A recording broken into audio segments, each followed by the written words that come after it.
How to send Bitcoin from Trust Wallet to another wallet. Hello everyone, welcome back to our channel.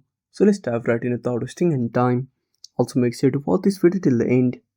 So first of all, open up Trust Wallet on a device. Now enter the PIN. Now simply tap on send. Now select the Bitcoin. Then you will be asked to enter the wallet address. Simply go back to the home screen. Now open up any of the wallets. Then open up the wallet. Now simply tap on receive. Now select Bitcoin. Then tap on share. Then tap on copy. Now copy the address and go back to Trust Wallet.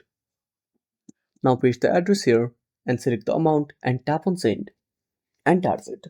Thanks for watching. Make sure to subscribe our channel and hit the bell icon. See you in the next video.